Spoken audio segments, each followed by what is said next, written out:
Irmãos queridos, é chegada a hora do nosso compromisso, das 18 horas. A Sociedade Espírita Paz, Amor e Luz honra-se com as vossas presenças no nosso espaço físico.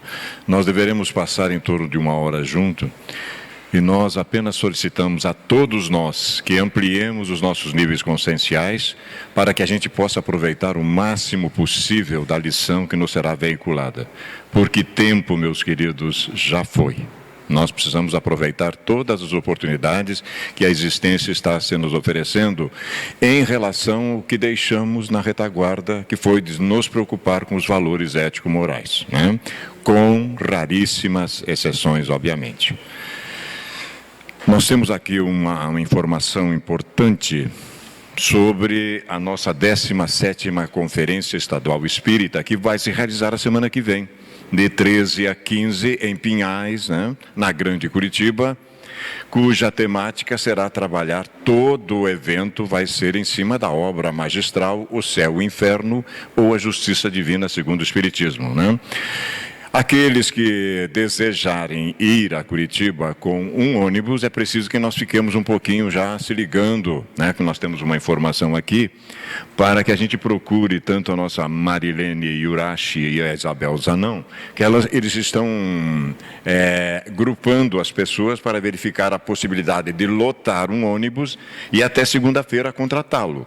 Então, eu tenho aqui 2 telefones, né? Depois, aqueles que se interessarem, falem comigo, para que a gente possa entrar em contato com essas 2 damas.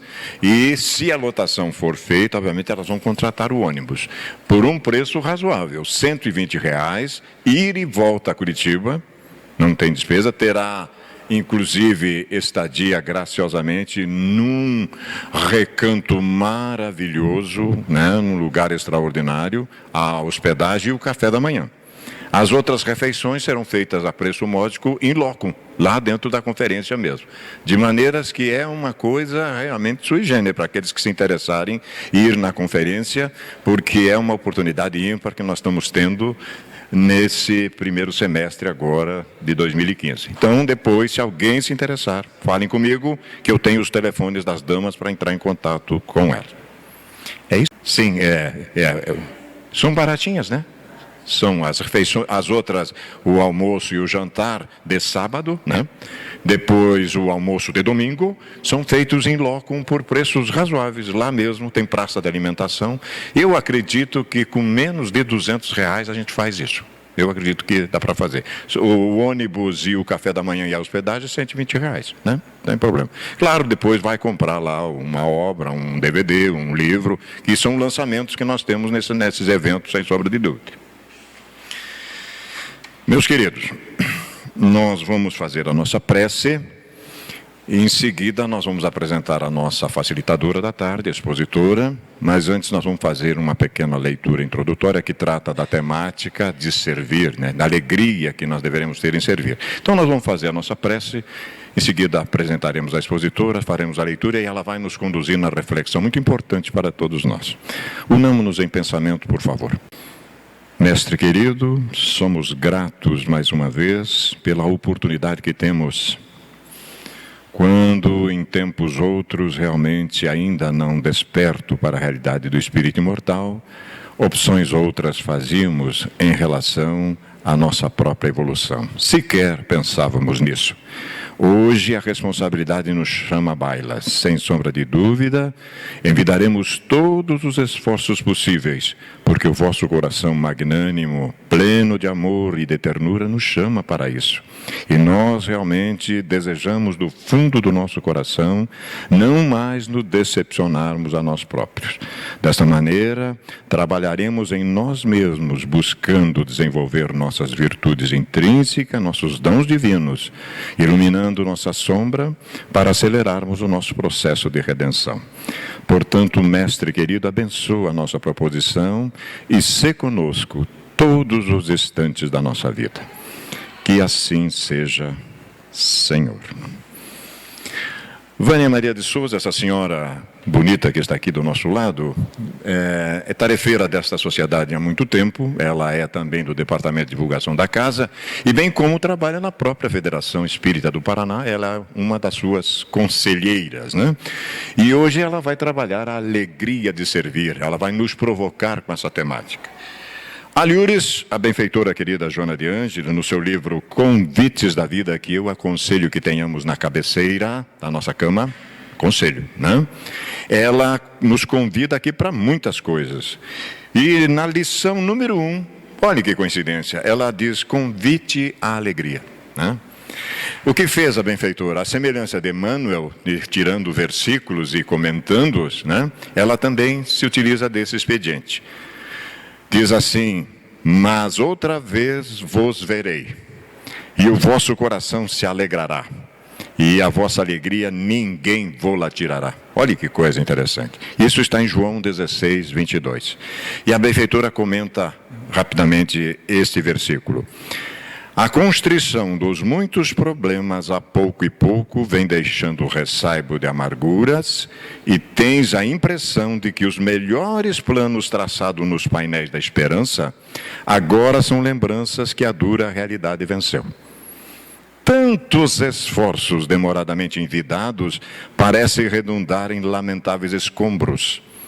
A fortuna fácil que alguns amigos granjearam e o êxito na ribalta social por outros lobrigados afirmaram o que consideras o fracasso das tuas aspirações. Na jornada cotidiana, marcas passos. Na disputa das posições, segues ladeira acima. No círculo das amizades, cais na rampa do desprezo. No reduto da família, és um estranho em casa. Aguilhões e escolhos surgem, multiplicam-se e estás a ponto de desistir. Mesmo assim, cultivas a alegria.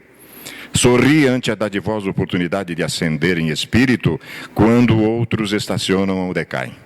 Exulta por dispores do tesouro que é a oportunidade feliz de não apenas te libertares das dádivas, como também granjeares títulos de enobrecimento interior. Rejubila-te com a honra de libertar-se quando outros se comprometem. Triunfos e lauréis são antes responsabilidades e empréstimos de que somente poucos, quase raros espíritos, conseguem desincumbir-se sem gravames ou insucessos dolorosos. O sol que oscula a fonte e rocia a pétala da rosa é o mesmo que aquece o charco e o transforma, em nome do nosso Pai, como a dizer-nos que o seu amor nos chega sempre em qualquer situação e lugar em que nos encontremos. Recorda a promessa de Jesus de voltar a encontrar-se contigo, dando-te alegria que ninguém poderá tomar. Encerra, finaliza a benfeitora. Cultiva assim a alegria que independe das coisas de fora, mas que nasce na fonte cantante abençoada do solo do coração e verte linfa abundante, como o rio de paz, por todos os dias até a hora da libertação, começo feliz da via por onde seguirás na busca da aventura plena.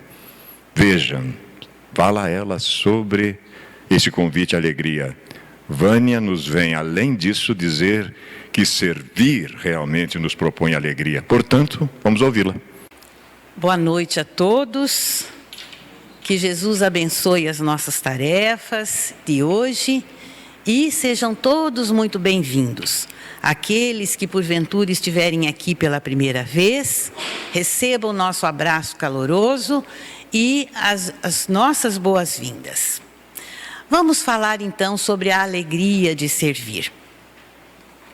Na entrevista, na reportagem que foi ao ar no dia 22 de fevereiro passado, em que o programa Fantástico apresentou durante 10 minutos o nosso Divaldo Pereira Franco, no seu perfil de homem humanista, nós achamos muito bacana aquela reportagem toda. Foram 10 horas de gravação para 10 minutos de reportagem. Mas uma coisa, sobretudo, nos chamou a atenção. Não sei se alguém aqui pôde assistir, mas logo depois que o repórter passa uma fotografia do Divaldo visitando a irmã Dulce, que eram muito amigos, ele fala assim, abre aspas, esta amizade fácil com outros líderes religiosos é um traço da personalidade conciliatória do Divaldo, em que o princípio da tolerância é exercido, digamos, de forma radical.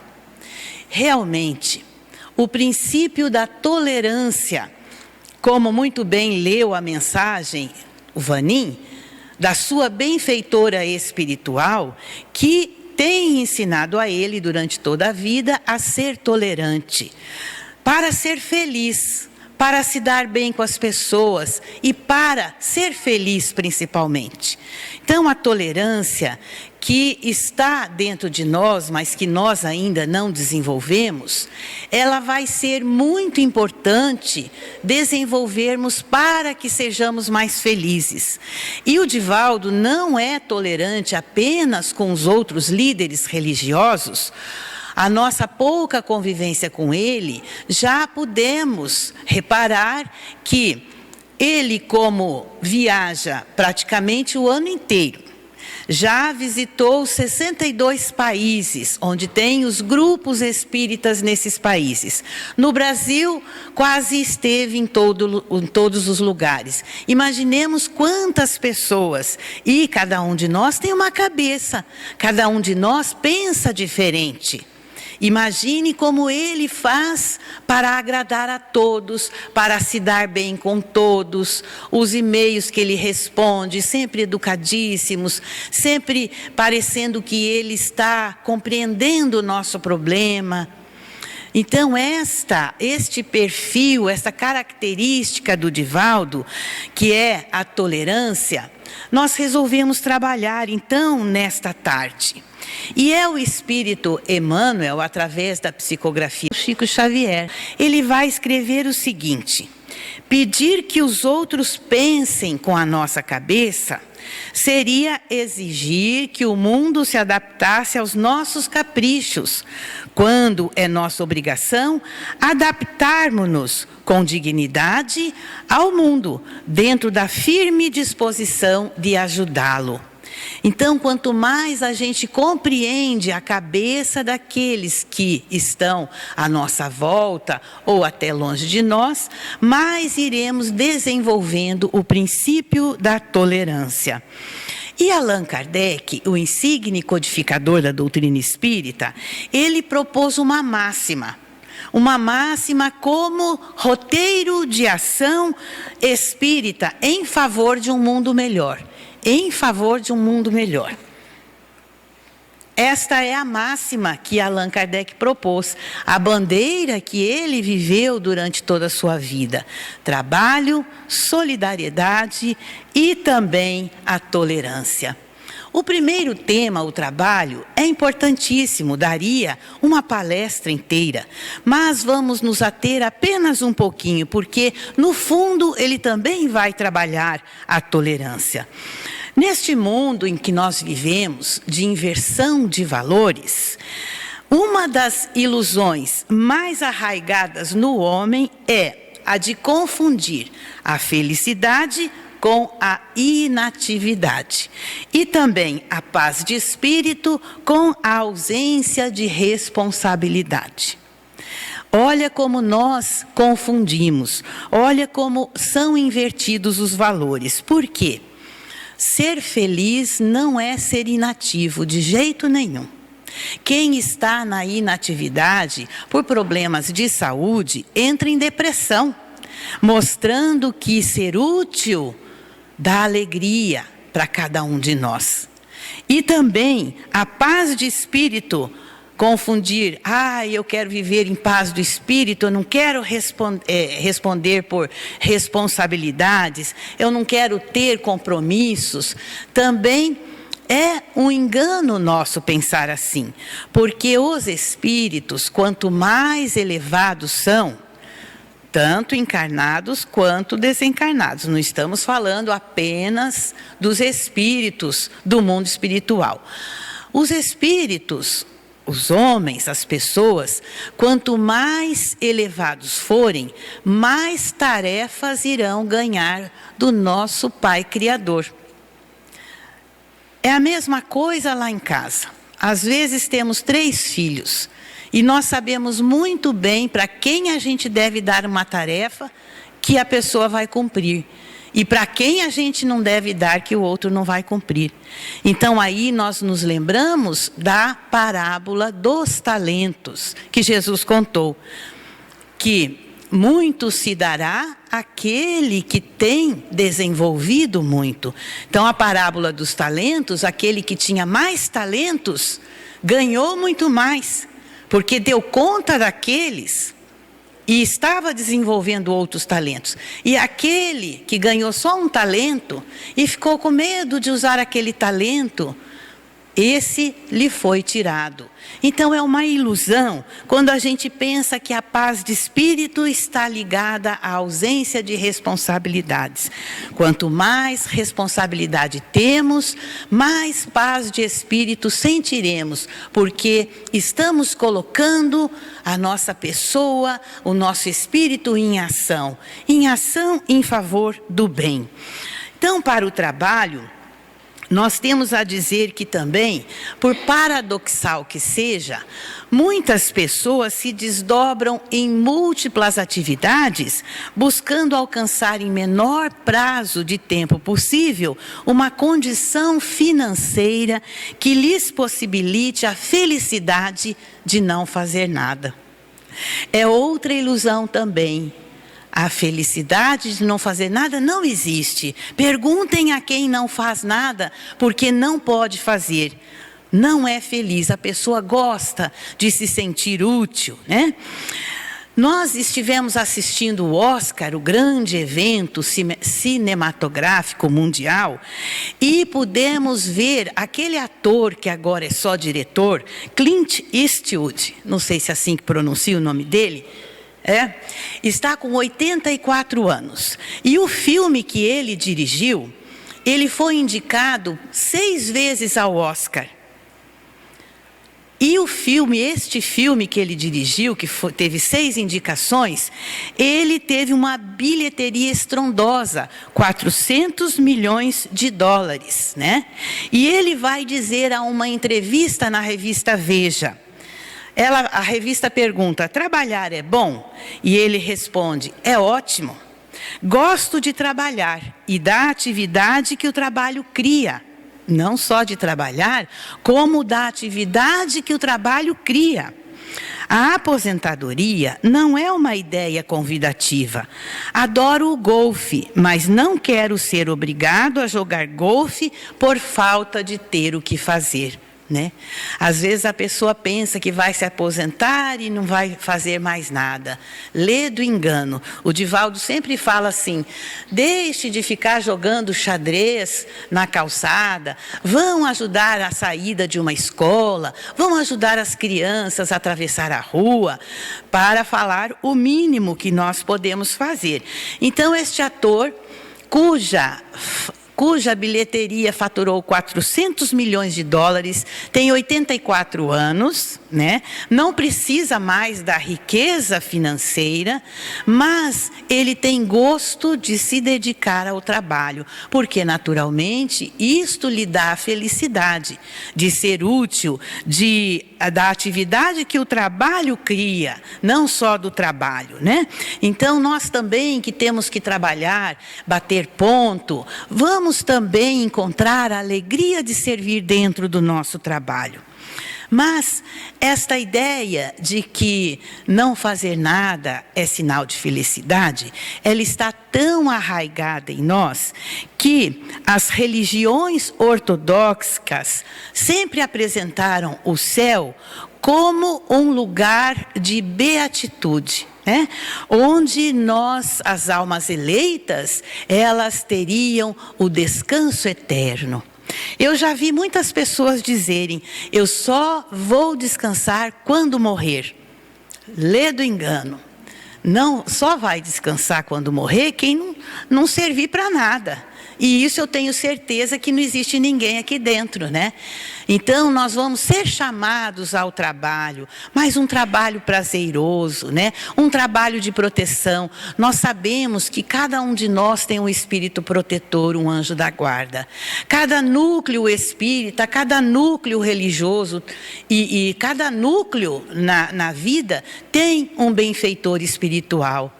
Nossa cidade tem um benfeitor espiritual. Nosso estado, todos os estados, o nosso país tem Ismael como benfeitor espiritual, assim como a França tem São Luís, assim como a terra tem Jesus.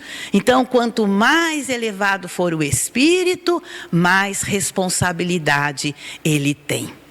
Pois, então, Allan Kardec levantava-se às 4h30 da manhã, da madrugada, empenhando-se com todo ardor nas suas atividades, desde o tempo em que ele exercia as funções de professor e pedagogo, quando ele era apenas o professor Rivaio. E ele manteve este padrão na codificação espírita, porque logo ele percebeu das enormes responsabilidades que pesavam sobre os seus ombros e da exiguidade do tempo. Ele não tinha muito tempo, ele tinha um pouco mais de 50 anos quando ele participou das primeiras reuniões. E levou 14 anos para escrever tudo o que existe na codificação. Então ele encontrava no trabalho o estímulo sempre renovado para seguir adiante a sua missão, sobrepondo-se muitas vezes a perseguições e aos ataques às ideias novas que ele apresentava. Então, meus irmãos, se tivermos forças, né, e até pessoas que não têm tanta força, eu tenho visto trabalhar, vamos trabalhar. Trabalhar faz bem. Nós nos lembramos também da parábola do semeador, porque muita gente diz assim: eu não vou ajudar porque eu não sei fazer nada. Eu não posso servir como aquela outra pessoa que faz tanta coisa. Olha, quem sou eu? Não sei fazer nada. E aí, na parábola do semeador, ele vai falar, né, que um pouco de semente caiu na beira da estrada, um pouco de semente caiu no espinheiro, mais um pouco de semente caiu na terra boa. E cada semente produziu 100 por uma, 60 por uma e 30 por uma. Que será que Jesus quis dizer com isto? Ele quis dizer que nem todo mundo produz 100. Que também aquele que produz 30 está dando tudo o que tem. Então, para ajudar, para produzir, eu não preciso ser expert, eu não preciso ser um Divaldo Franco, um Albert Schweitzer, né? Que cada um está numa faixa evolutiva. Eu vou dar o que eu tenho. Mas eu tenho tantos limites. Vai trabalhar até o limite e, quiçá, ultrapassar esse limite. Todos nós precisamos nos conscientizar de que é muito bom servir. O segundo tema de Allan Kardec, da bandeira que ele carregava e vivia, é a solidariedade. A solidariedade a gente vê no povo, principalmente o povo brasileiro. O povo de Cascavel é solidário, mas às vezes a solidariedade ela se dá num pequeno grupo, né? Eu vou ser solidário com o grupo que eu participo, com os meus amigos, com o meu time, sei lá o quê. Mas a solidariedade proposta por Allan Kardec, ela tem o caráter universalista. Ser solidário com o que acontece no mundo, com os problemas que envolvem o progresso e a felicidade da humanidade. Mas o codificador, cedo, ele foi descobrir e concluir que os males que afligem a humanidade são resultantes exclusivamente do egoísmo. É aquilo que a gente sempre bate na tecla, talvez até para a gente deixar um pouco esse egoísmo, eu própria, né? O egoísmo significa o eu no centro. Então, ele já percebeu, porque no Livro dos Espíritos, nós vamos encontrar 61 vezes a palavra egoísmo, significando dizer que não sou só eu, você que carregamos isso em nós, mas que ainda é um traço da humanidade imperfeita. E que tem jeito, quando a gente sair do centro, nós vamos começar a trabalhar em outro padrão. Então, numa dessas vezes que aparece a palavra egoísmo no Livro dos Espíritos, lá na questão 727, eu acho assim muito forte, porque todas as vezes os Espíritos vêm alertar sobre o egoísmo, o orgulho, que dizem eles ser a chaga da humanidade. Então, nesta questão está assim, ó: mortificai o vosso orgulho, sufocai o vosso egoísmo, que se assemelha a uma serpente a nos roer o coração.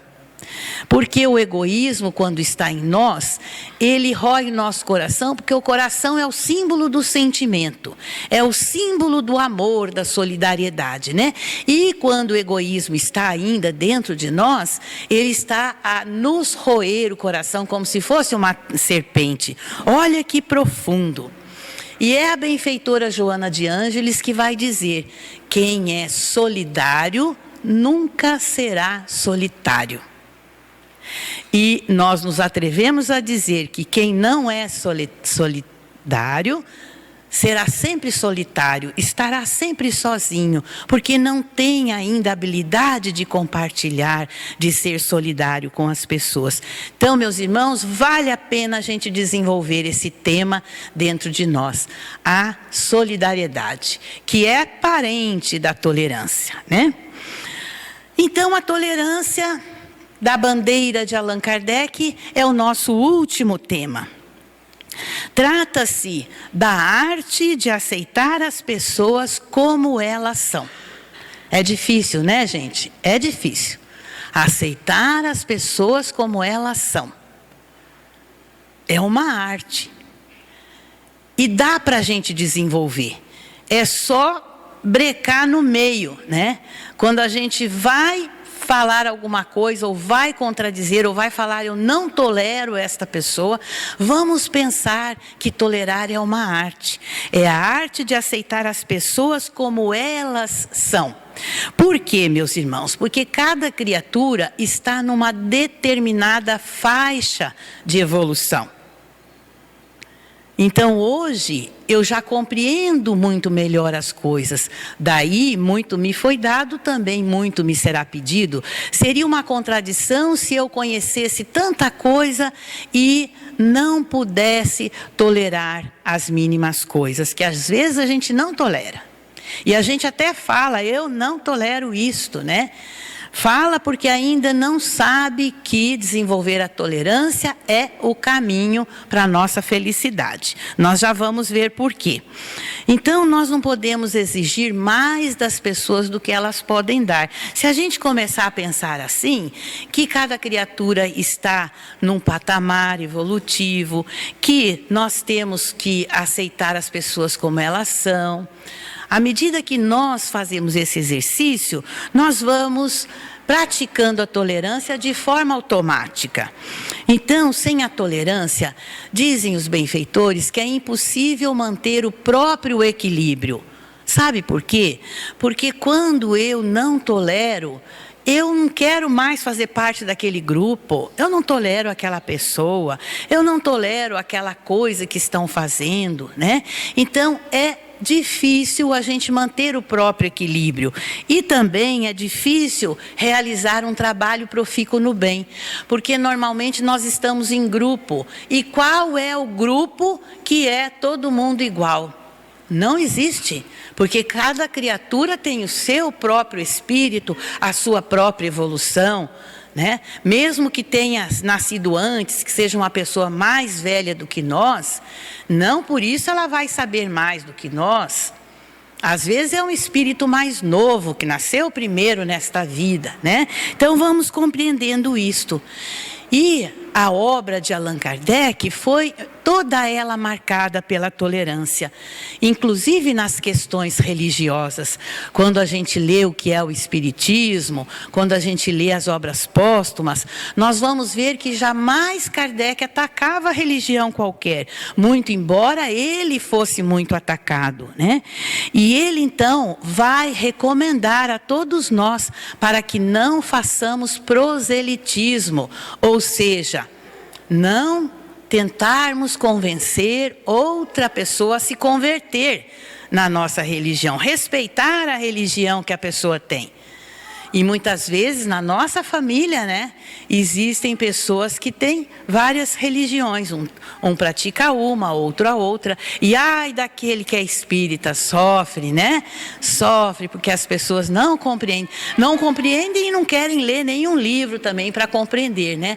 Então, o Espiritismo é talvez a única religião que tem esta tolerância por obrigação, porque mesmo que a recomendação venha de Allan Kardec, nós também viemos de outras denominações religiosas ou de nenhuma, né? Aí chega o momento em que a fruta está pronta, cai do pé, né? E aí então nós investimos naquilo que nós acreditamos. Então vai chegar a hora de todas as pessoas. Nós sabemos também que Allan Kardec, quando foi escrever o Evangelho segundo o Espiritismo, foi um escândalo, principalmente na igreja dominante, porque quem já leu o Evangelho segundo o Espiritismo vai ver que desvela os ensinamentos de Jesus de uma forma magistral. E isto bateu contra, foi de encontro àquilo que as religiões pregavam. E ele sofreu muitos ataques, podem acreditar, muitos ataques. E os espíritos disseram assim: você não vai acreditar que você vai poder lançar uma obra dessas e ficar sentado em casa lendo um livro, descansando. Não, os ataques virão. Se prepare. Então ele, para desenvolver a tolerância, ele tinha um exercício, que nós vamos ler aqui, o que ele escreveu nas obras póstumas. Ele disse assim: quando me sobrevinha uma decepção ou contrariedade qualquer, eu me elevava pelo pensamento acima da humanidade e me colocava antecipadamente na região dos espíritos. Desse modo, desse ponto culminante, as misérias da vida deslizavam sobre mim sem me atingirem. Tão habitual se me tornar esse modo de proceder, que os gritos dos maus jamais me atingiram. É uma dica, é um exercício.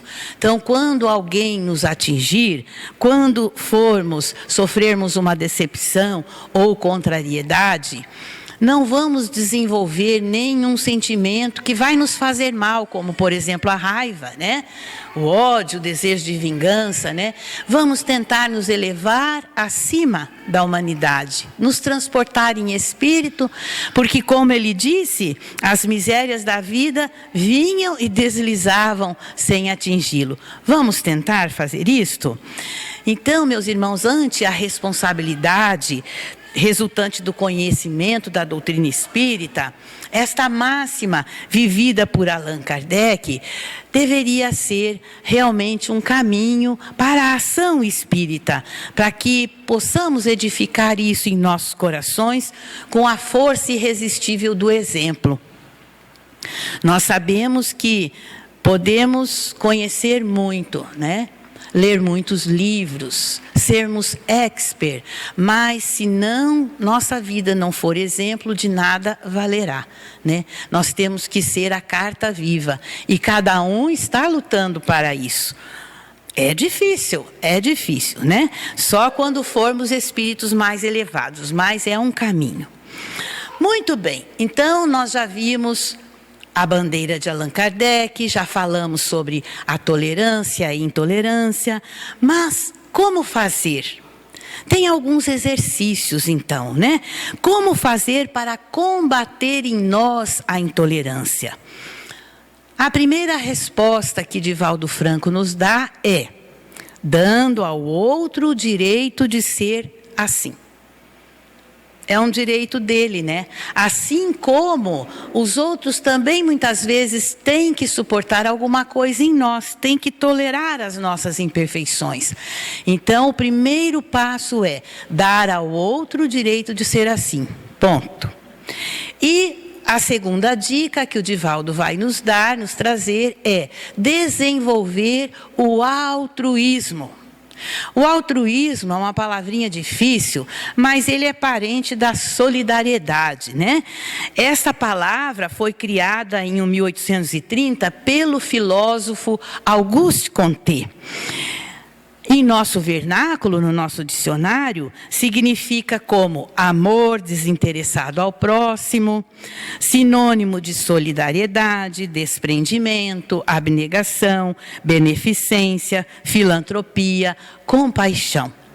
Às vezes, quando a gente fala em altruísmo, todo mundo pensa em ajudar os pobres. Não. Nós temos que ajudar quem necessita, claro, mas esta solidariedade, esta abnegação, nós podemos exercer de outra forma, mais difícil ainda, doando-nos às pessoas que têm muito. E como é difícil muitas vezes esta convivência. O pensador francês criou a palavra, mas as suas raízes de ação dinamizadoras estão em Jesus, que não falou a palavra altruísmo, mas viveu de forma altruística.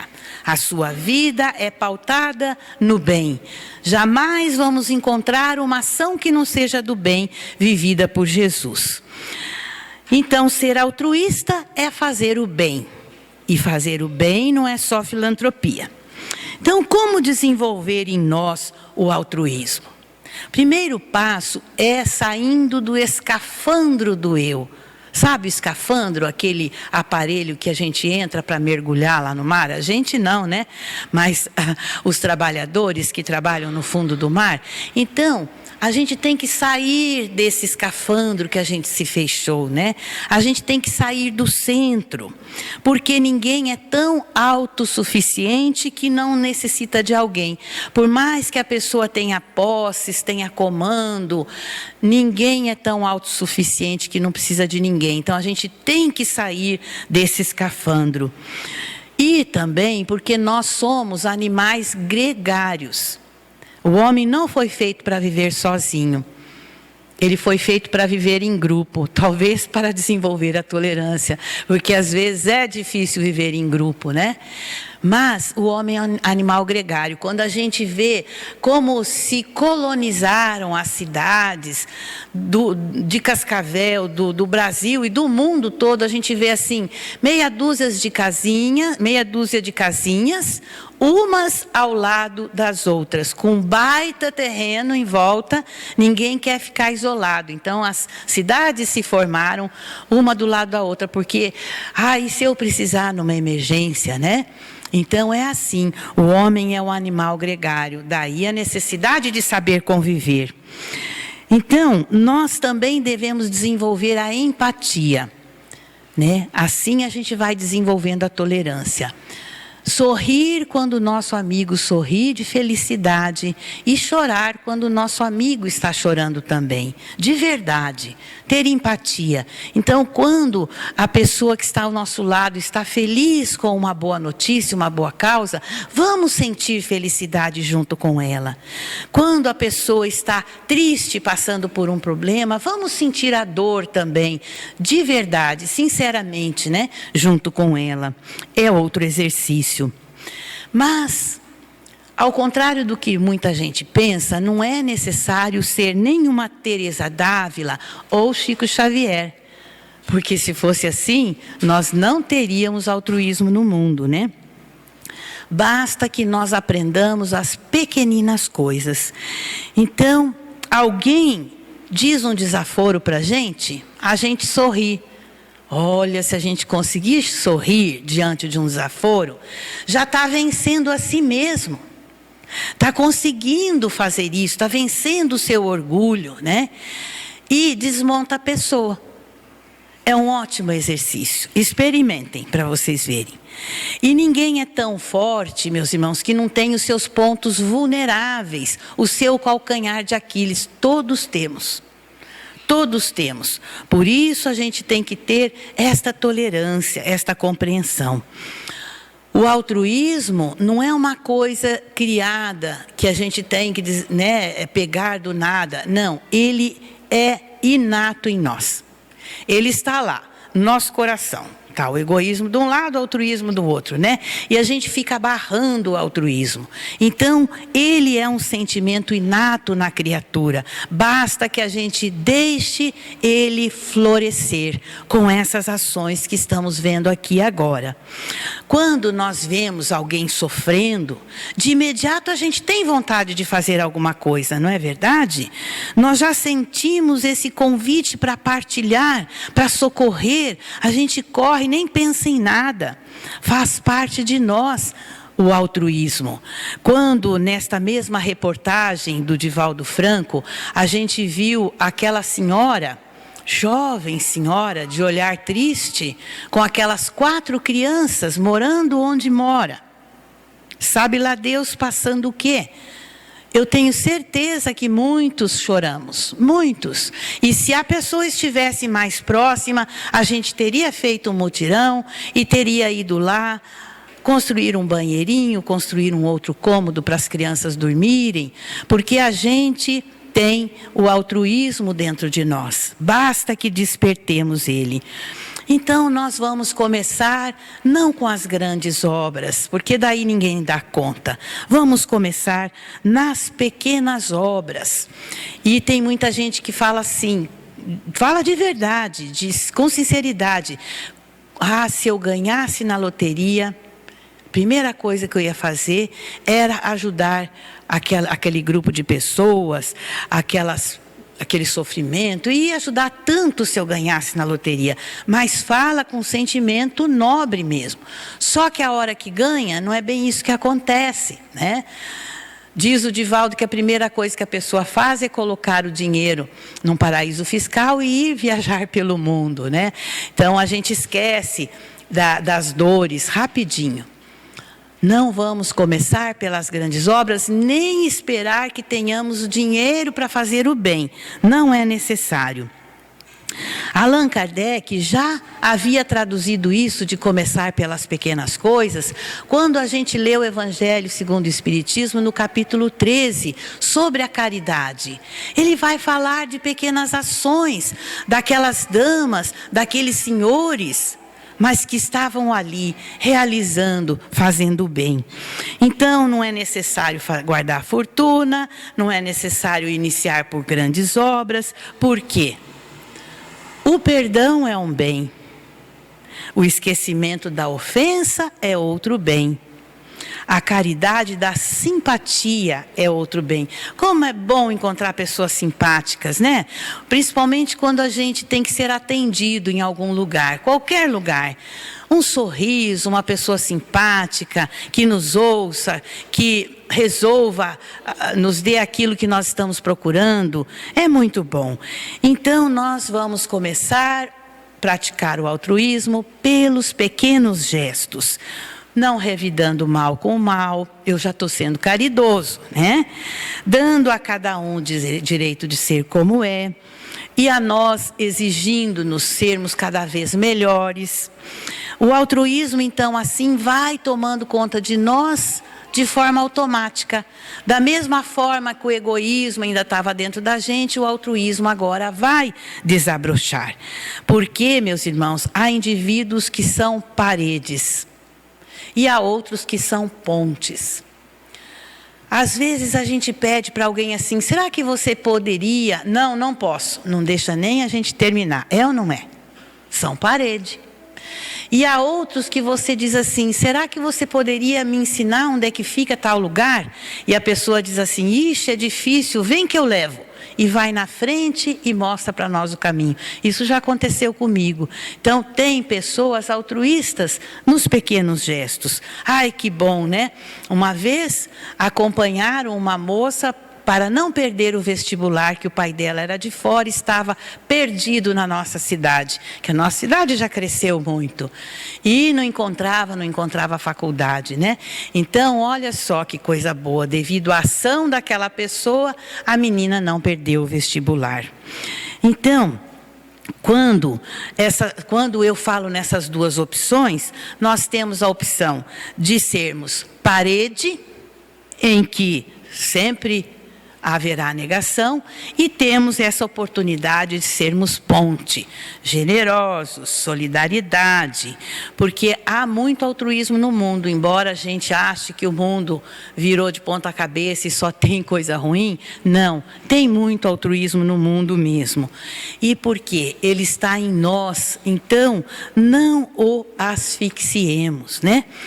E toda vez que nós tivermos um gesto, sentirmos aquela vontade de ajudar, façamos. Obedeçamos o impulso, porque o Dr. Bezerra de Menezes, espírito, ele diz assim, que a caridade, quando é muito discutida, o socorro chega tarde. E aí nós nos lembramos daquela história real, em que duas damas da nobreza russa estavam no Teatro Bolshoi assistindo uma peça. E na saída, estava lá a carruagem esperando as duas, e elas viram uma pessoa tilintando de frio. E uma delas disse assim, antes de entrar na carruagem, ela disse assim, meu Deus, esse homem. E ela foi tirando o seu casaco de pele de mink para dar ao homem, para cobri-lo. E a amiga disse assim, não faça isso.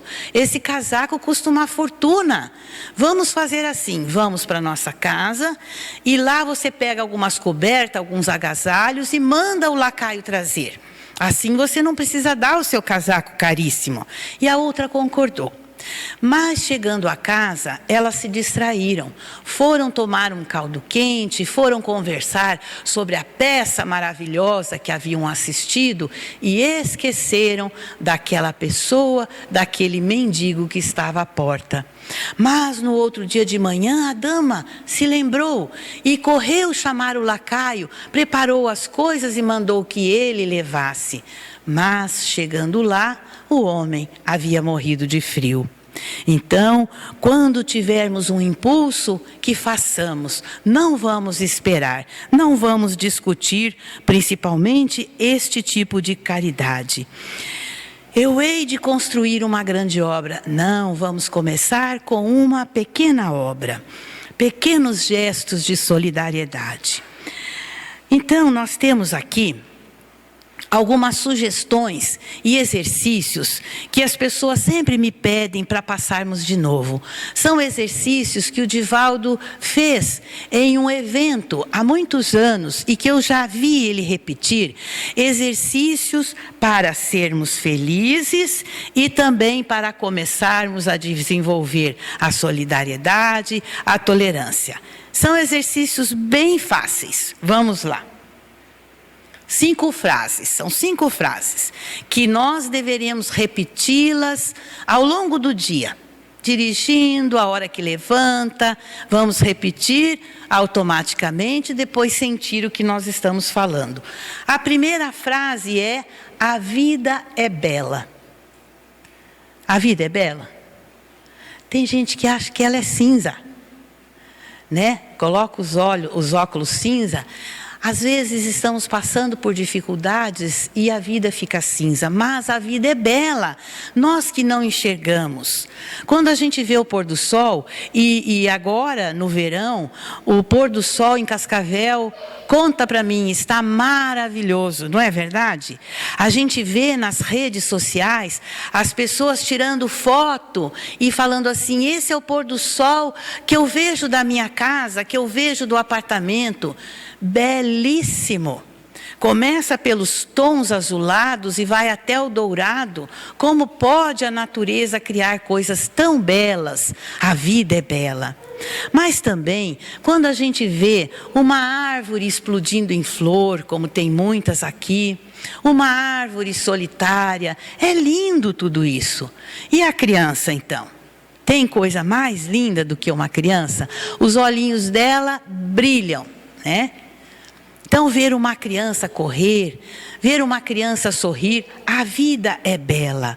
Vamos repetir essa frase. A segunda frase que ele propõe é esta: há sol brilhando dentro de mim. Meus irmãos, quando a gente acreditar nisso, vocês vão ver o pulo que vai ser.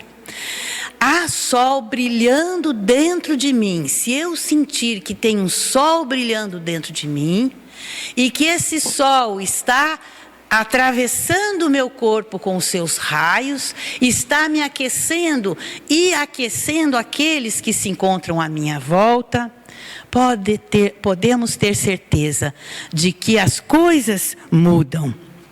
Há sol brilhando dentro de mim. E uma das coisas para que acreditemos nisso é rir de nós mesmos. Às vezes nós cometemos uma gafe, às vezes nós levamos um escorregão.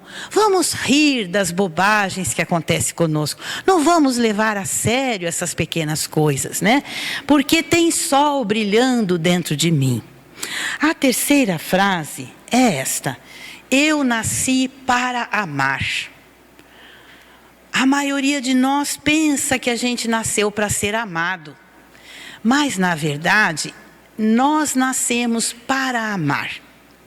Se o outro não me ama, o problema é exclusivamente dele, porque eu nasci para amar. Se todos pensássemos assim, todos nós seríamos amados também, né? Porque cada um nasceu para amar. Vamos acreditar nisto. Eu nasci para amar. A quarta frase é esta: eu nasci para servir. Olha, né? Eu nasci para servir, independente da minha condição financeira, de posto, de comando, eu nasci para servir. Mas uma grande maioria de pessoas acha que nasceu para ser servido. E nós nos lembramos sempre de Jesus, porque, afinal, ele deixou tanta coisa que ainda nós não conseguimos absorver. Quando perguntam a ele: mestre, quem é o maior no reino dos céus? Quer dizer, olha a pergunta, traduzindo: quem de nós vai ser o maior quando morrer lá no reino dos céus? O que Jesus responde? Aquele que for servidor de todos. Ser servidor não é ser inferior. Ser servidor é uma nobreza.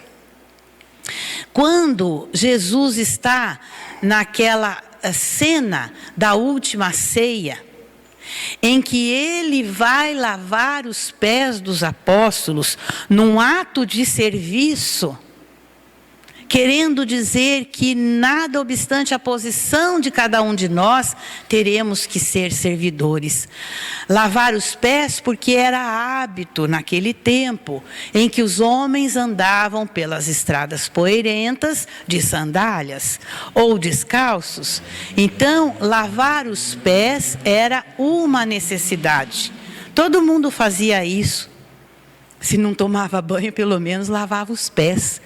E Jesus vai lavar os pés de cada um que está ali. E quando chega a vez de Pedro, ele fala: não, Senhor, o Senhor não lavará os meus pés, de jeito nenhum. Querendo dizer assim: eu preciso lavar os seus, não o Senhor lavar os meus. E ele diz assim para Pedro: Pedro, se eu não lavar os teus pés, tu não terás parte comigo. querendo dizer o quê? Querendo dizer que todos nós devemos ser servidores uns dos outros. E porque ele era o mestre, e porque ele era este homem incomparável, ele demonstrou, através desta ação tão simples, que devemos servir, né? Cada um deve servir. Se nós servíssemos uns aos outros, teríamos tantos poucos problemas na face da terra, né? E às vezes não nos custa nada servir. Vamos amar, então, vamos servir.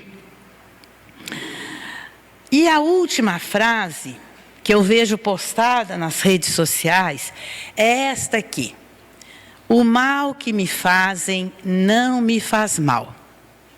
O mal que me faz mal é o mal que eu faço, porque me torna um homem mau, com U. Às vezes a gente pensa que está me fazendo um mal terrível, o mal que estão me fazendo. Mas os benfeitores dizem que o mal que me fazem não me faz mal. Mas o mal que eu faço, este sim me faz mal, porque me torna um homem mau.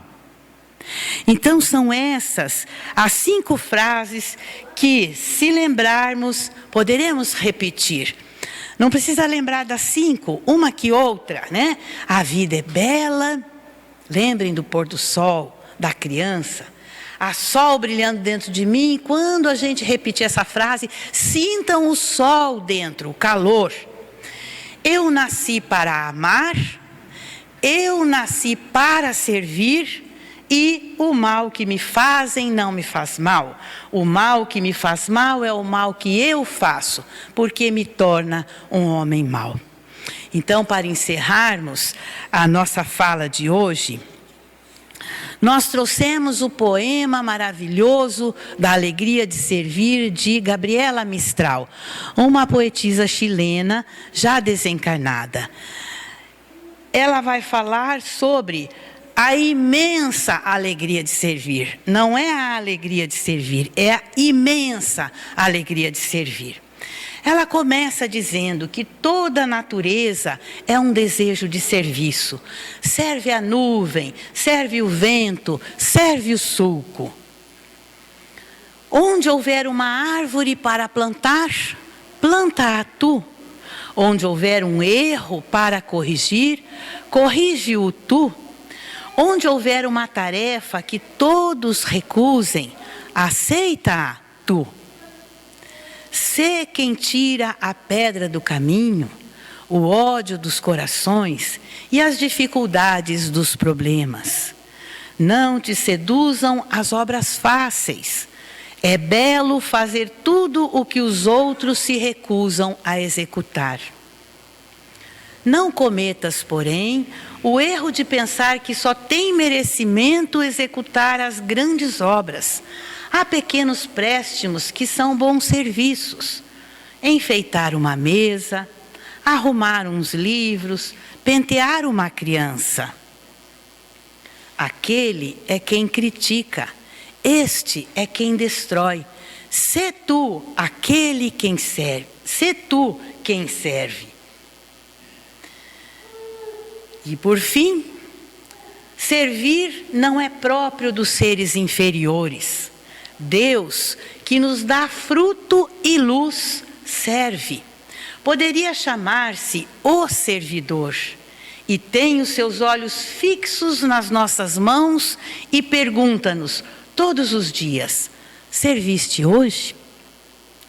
E assim, meus irmãos, desejamos a todos um excelente fim de semana, que possamos pensar em sermos melhores, servindo cada vez mais. Muito obrigada pela atenção.